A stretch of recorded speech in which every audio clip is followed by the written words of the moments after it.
Good morning, student. How are you today? I hope you all are fine at home. Welcome back to science class. Before study, you take your pencil or highlighter in your hand and I will tell you the sentence is highlighted and highlight the sentence. Okay, shall we start? Then start. First of all, we will take a short recap. कल हमने पढ़ा था movement and respiration. Movement मतलब एक जगह से दूसरी जगह आना जाना, ये लिविंग थिंग का कैरेक्टरिस्टिक्स है. और रेस्पिरेशन मतलब कि श्वास लेना, सांस लेना. ह्यूमन बीइंग अपने नॉस्ट्रिल से मतलब नोज के दोनों साइड से मतलब नॉस्ट्रिल से सांस लेते हैं. जो लिप्स होती है वो स्टोमेटा से सांस लेती है. जो फिश होती है वो गिल्स से सांस लेते हैं. और जो एक्वेटिक एनिमल्स होते हैं, फॉर एग्जाम्पल फ्रॉग एम्फीबियन है. एम्फीबियन क्या करते हैं, पानी और जमीन दोनों जगह पर रहते हैं, तो वो जमीन पर लंग्स से सांस लेते हैं और पानी के अंदर अपनी स्किन मॉइस्चर स्किन से सांस लेते हैं. ओके, आज हम पढ़ने वाले हैं ग्रोथ. हमने कितने कैरेक्टरिस्टिक्स पढ़े थे? Tell the answer student. हमने कितने कैरेक्टरिस्टिक्स पढ़े थे? हमने 7 कैरेक्टरिस्टिक्स पढ़े थे. These are movement, respiration, growth, nutrition, reproduction, excretion and irritability. तो आज हम पढ़ेंगे characteristics number 3, growth and irritability. Okay, today we will learn growth and irritability. आज हम ग्रोथ और इरिटेबिलिटी के बारे में पढ़ेंगे. Take your pencil in your hand and put pencil on the sentence. हम पढ़ेंगे growth.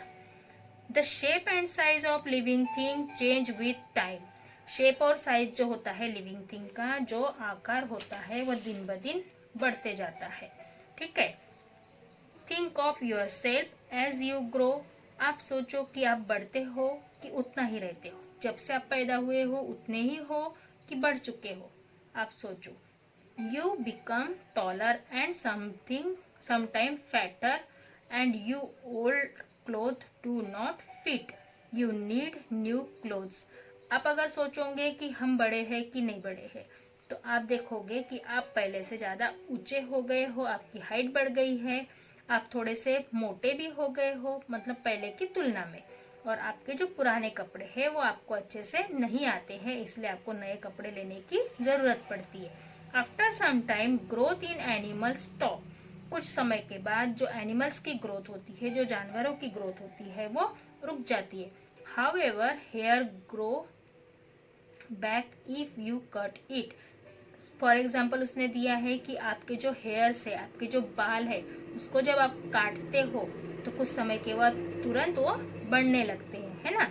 You grow fatter if you overeat and nail also continue to grow. अगर आप ज्यादा खाते हो तो आप थोड़ा सा मोटा हो जाते हो या मोटे हो जाते हो और आपके जो नेल्स है वो बढ़ते जाते हैं. ये सारी चीजें आपको ये बताती है कि आपकी क्या होती है, ग्रोथ होती है ना. उसने क्या बताया है कि शेप और साइज लिविंग थिंग का चेंज होता है टाइम टू टाइम. तो इसको हम क्या करेंगे, हाईलाइट करेंगे. The shape and size of living thing change with time. Okay.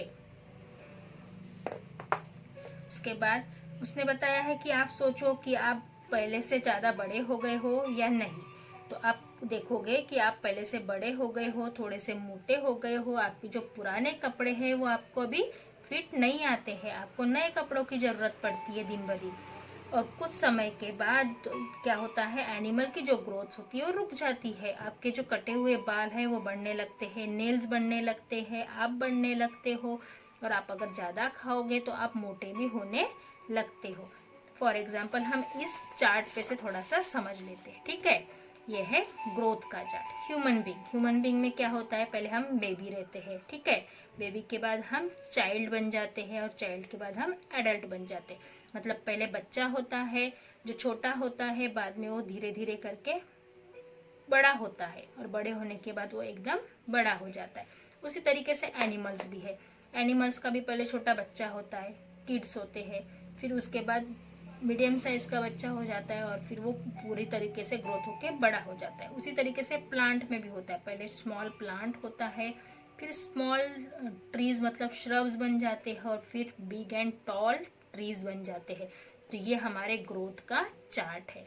आपने देखा होगा कि ग्रोथ हमारी धीरे धीरे क्या होती है, day by day, time to time बढ़ती रहती है, इसमें चेंजेस होते रहता है। Okay, puppies grow to become dog. जैसे कि पपीज होते हैं मतलब जो कुत्ते का बच्चा होता है, जो छोटा पपी होता है वो धीरे धीरे करके बड़ा डॉग बन जाता है। Kitten become cat and the story is repeated for every species. और जो बिल्ली का बच्चा होता है वो बड़ी बिल्ली बन जाती है और इसी तरीके से कहानी बार बार रिपीट होती रहती है। जैसे पहले बच्चा हुआ है, बच्चा धीरे धीरे बड़ा हो जाएगा, बड़े होने के बाद उसको खुद का बच्चा होगा, फिर वो धीरे धीरे बड़ा हो जाएगा, फिर उसको खुद का बच्चा, मतलब जो स्पेसीज है, मतलब जो लिविंग थिंग की प्रजातियां है वो इसी तरीके से रिपीट होती रहती है। Turn the page, page number 10।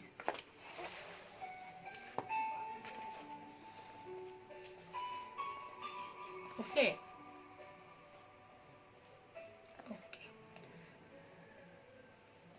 Then growth. Growth in plant is clearly visible. पेड़ जो बढ़ते हैं वो हम आसानी से देख पाते। A small plant soon grow into a big plant. जो छोटे पौधे होते हैं वो धीरे धीरे करके बड़े पेड़ बन जाते हैं। The trunk of a tree becomes thicker and thicker every year. जो ट्रंक होता है मतलब ट्री का जो निचला हिस्सा होता है, जो ट्रंक होता है इसे ट्रंक कहा जाता है, इसे ट्रंक कहा जाता है। जो ट्री का निचला हिस्सा होता है वो डे बाय डे थिकर होता जाता है, मतलब धीरे धीरे करके इसकी जो ग्रोथ होती है वो बढ़ती जाती है। इसकी जो ग्रोथ होती है वो धीरे धीरे बढ़ती जाती है ना। The age of the tree can be calculated by continue the ring of growth on its trunk. वो जो पेड़ है वो कितने साल पुराना है, इसे अगर कैलकुलेट करना है तो उस ट्री के ट्रंक का जो सर्कल है, मतलब ट्री के ट्रंक का जो रिंग है उसके ऊपर से पता चलता है कि ये ट्री कितना पुराना हो सकता है। Every year a new ring is added. इसमें हर साल एक जो पूरा घेरा है वो बढ़ता है। Plant grow as long as they live. और प्लांट क्या करते हैं, वो दिन ब दिन वो जितना समय तक जीवित रहते हैं उतने वो बढ़ते रहते हैं। मतलब उसने ट्री के बारे में क्या बताया है, ट्री एक छोटा पौधा होता है जिससे फिर वो एक बड़ा ट्री बन जाता है। और ट्री जैसे जैसे दिन ब दिन बढ़ता है तो उसका जो ट्रंक होता है, उसका जो पेड़ का निचला हिस्सा होता है, बूंदा होता है, वो धीरे धीरे बढ़ते जाता है। ट्री की अगर एज हमको जानना है तो ट्री के ट्रंक का एक सर्कल, एक रिंग को हमें गिनना होगा। उस पे से हमें पता चलता है कि वो ट्री ट्रंक कितना पुराना है या वो ट्री कितना पुराना है। Living thing do not grow. हमें और एक कैरेक्टरिस्टिक्स मिल गया लिविंग थिंग का कि living thing do not grow, living thing do not respire, living thing do not move और living thing do not grow. Highlight the sentence. Living thing do not grow. Okay, living thing grow old and then die and become non-living thing. Living thing क्या होते हैं, धीरे धीरे बढ़ते हैं, बूढ़े होते हैं और मर जाते हैं और उसके बाद वो नॉन लिविंग थिंग बन जाते हैं। हम फोर्थ कैरेक्टरिस्टिक्स पढ़ेंगे, इरिटेबिलिटी। इरिटेबिलिटी मतलब हमें जो संवेदनाएं होती है, हमें जो चीजें महसूस होती है। अगर आपको फॉर एग्जाम्पल चींटी ने काटी है तो आपको उस जगह पर इचिंग होती है, इरिटेशन होता है, इससे आपको अनकंफर्टेबल महसूस होता है। उसी तरीके से आपको अगर कोई इंसान पसंद नहीं है तो उससे भी आपको इरिटेशन होता है। मतलब अगर वो आपके पास आता है, बात करता है, तो आपके फेस के एक्सप्रेशन, आपके हाव भाव, आपका बिहेवियर धीरे धीरे चेंज हो जाता है और आप चिड़चिड़ाने लगते हो। इसको हम इरिटेबिलिटी कहते हैं। Living thing respond to stimulus which means that they feel and react. Living thing क्या करते हैं, रिस्पॉन्स करते हैं और इसी का मतलब होता है कि वो जो फील करते हैं उसके प्रति उसको रिएक्ट करते हैं। मतलब लिविंग थिंग क्या करते हैं, उनको जो समझता, मतलब उनको जो महसूस होता है उसको वो रिएक्ट करते हैं, दिखाते हैं कि उनको गुस्सा आ रहा है, उनको प्यार आ रहा है, उनको नफरत हो रही है, उनको चिढ़ आ रही है, उनको उनको बेटर फील नहीं हो पा रहा है। ये सारी चीज़ें हमें क्या होती है, उनके हाव भाव से, उनके एक्सप्रेशन से पता चलती। All of us feel hot when the sun shine और when we are near a fire and we respond accordingly. सभी को क्या होता है, फील होता है। All of us feel hot, हम सबको गर्मी महसूस होती है जब सूरज ज़्यादा तेज होता है। और हम क्या करते हैं, अगर हम आग के पास भी चले जाते हैं या आग के आसपास होते हैं तो हम उसको रिस्पॉन्स करते हैं, हमें गर्मी होने लगती है, पसीना आने लगता है और हम वहाँ से दूर जाने की कोशिश करते हैं। We close our eyes when there is too much light. अगर हमारे आंखों के ऊपर ज्यादा रोशनी गिरती है तो हम आंखों को मूंद लेते हैं या बंद कर लेते हैं। Our mouth begin to water at the sight and smell of delicious food. हमारे मुंह में अपने आप पानी आने लगता है अगर हम किसी टेस्टी खाने की खुशबू सूंघ लेते हैं या हमें कोई टेस्टी खाने की खुशबू आती है तो हमारे मुंह में अपने आप पानी आने लगता है। ये भी इरिटेबिलिटी का एक एग्जाम्पल है। If we keep a plant in a dark room with a open window the plant grow toward the light coming from the open window. क्या होता है, अगर हम किसी पेड़ को या पौधे को एक बंद कमरे में, अंधेरे कमरे में बंद करके विंडो के पास, मतलब खिड़की के पास रख देते हैं तो उस प्लांट को अगर हम देखेंगे तो वो सनलाइट की तरफ ग्रो होते हुए आपको दिखाई देता है। मतलब जहाँ पर विंडो ओपन है और जहाँ से सूरज की किरणें दिख रही है उस तरफ प्लांट क्या कर रहा है, रिस्पॉन्स दे रहा है, उस तरफ प्लांट बढ़ता जा रहा है। Leaves of a touch me not plant और mimosa plant close it touched. अगर हम टच मी नॉट प्लांट मतलब जो लाजवंती का पेड़ होता है या जो लाजाड़ू का पेड़ होता है उसे अगर हम छूते हैं या उसके पास अपने फिंगर को भी ले जाते हैं तो अपनी पेटल्स को क्या कर लेता है, क्लोज कर लेता है, बंद कर लेता है और उस पे से हमें पता चलता है कि संवेदना क्या होती है।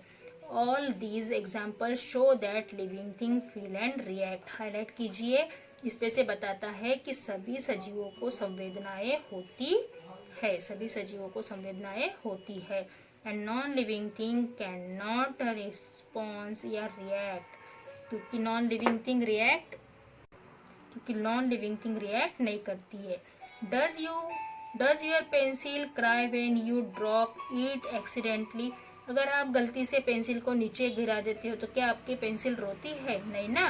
तो इसका मतलब कि नॉन लिविंग थिंग रिएक्ट नहीं करते हैं। Okay, see you soon, bye bye.